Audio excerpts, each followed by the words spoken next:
উসমান হাদি ভাইকে গুলি করে শুটার ফয়সাল কিভাবে দেশ ছেড়ে ইন্ডিয়ায় পালালো, ঠিক আছে? এই কথাগুলো আগে আমরা চলেন শুনি আসি। তারপরে কথা বলবো। প্রকাশ্য দিবালোকে হাদিকে গুলি করে কিভাবে সীমান্ত পার হলেন খুনি ফয়সাল? কার ইশারায় পার পেলেন এই দুর্ধর্ষ ক্যাডার? সহযোগীদের তালিকায় কি তবে খোদ স্বরাষ্ট্র উপদেষ্টার নাম? বিজিবির হাতে আটক পাচারকারীদের জবানবন্দি আর আড়ালে থাকা রাঘব বোয়ালদের চাঞ্চল্যকর তথ্য জানতে ভিডিওটি শেষ পর্যন্ত দেখুন। হরিশ ওসমান হাদিকে গুলি করার পর ফয়সাল করিম মাসুদ ওরফে দাউদ খানের প্রথম লক্ষ্য ছিল দেশত্যাগ।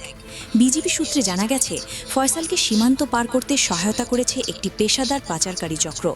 ইতিমধ্যে border guard Bangladesh BGB Philips নামের দুই সহযোগী বেঞ্জামিন শিলা এবং শিশুকে আটক করেছে। তারা স্বীকার করেছে অত্যন্ত গোপনে এবং ঝোপঝাড়ের আড়ালে সুপরিকল্পিতভাবে ফয়সালকে ভারতীয় সীমান্তের ওপারে পৌঁছে দেওয়া হয়েছে। প্রশ্ন উঠছে, দেশজুড়ে রেড অ্যালার্ট থাকা সত্ত্বেও একজন চিহ্নিত খুনি কিভাবে সবার নজর এড়িয়ে বর্ডার পার হতে পারল? বর্তমান সময়ে সবচেয়ে আলোচিত এবং বিতর্কিত প্রশ্নটি হল, ফয়সালের পলায়নে কি প্রশাসনের কারো মদত ছিল? সামাজিক যোগাযোগ মাধ্যম এবং বিভিন্ন মহলে একটি দাবি জোরালো হচ্ছে যে ফয়সালকে নিরাপদে পার করে দিতে স্বরাষ্ট্র উপদেষ্টা জাহাঙ্গীর আলমের পরোক্ষ সহযোগিতা ছিল।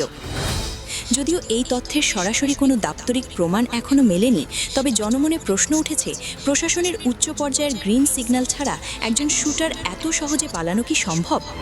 গোয়েন্দা তথ্যের বরাত দিয়ে অনেকে বলছেন, এই কিলিং মিশনের সাথে গভীর কোনো রাজনৈতিক সমঝোতা থাকতে পারে। ফয়সালের পালানোর পথ মসৃণ করতে কাজ করেছে তার পুরো পরিবার। র্যাব জানিয়েছে, ফয়সালের বাবা হুমায়ুন কবির নিজ হাতে মোটরসাইকেলের নাম্বার প্লেট বদলে দিয়েছিলেন। মা হাসি বেগম ও বোন লজিস্টিক সাপোর্ট দিয়ে তাকে সীমান্ত পর্যন্ত পৌঁছাতে সাহায্য করেন। এমনকি তার বান্ধবী মারিয়া আক্তার এবং স্ত্রী সামিয়াও এই পলায়ন প্রক্রিয়ার বিভিন্ন ধাপে যুক্ত ছিলেন। অর্থাৎ এটি কেবল ফয়সালের একার সিদ্ধান্ত ছিল না, বরং একটি পারিবারিক এবং সাংগঠনিক ছক ছিল। তদন্তকারীরা বলছেন, এই হামলার পেছনে রয়েছে কোটি টাকার মেগা প্রজেক্ট। মোহাম্মদপুরের এক সাবেক কাউন্সিলরের নাম উঠে এসেছে এই মিশনের মূল অর্থদাতা হিসেবে। ধারণা করা হচ্ছে, ভারত থেকে আসা হুকুম বাস্তবায়ন করতে এই কাউন্সিলর বিপুল অঙ্কের অর্থ বিনিয়োগ করেছেন। ফয়সালের বাসা থেকে উদ্ধার হওয়া কোটি টাকার চেক এবং 15টি চেক বই এই বিশাল আর্থিক লেনদেনের প্রমাণ দিচ্ছে। এই প্রজেক্টের লক্ষ্য ছিল কেবল হাদি নয়, বরং জুলাই অভ্যুত্থানের সামনের সারির অন্তত 10 জন নেতাকে সরিয়ে দেওয়া।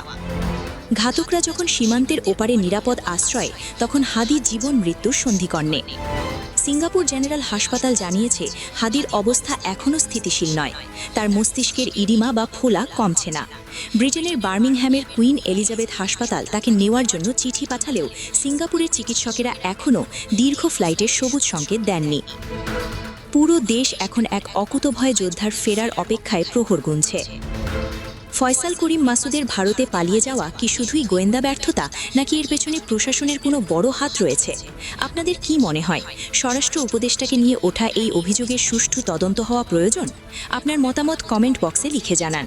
দেশের এমন সংকটময় মুহূর্তে সত্য ও ন্যায়ের সাথে থাকতে আমাদের ভিডিওটি শেয়ার করুন এবং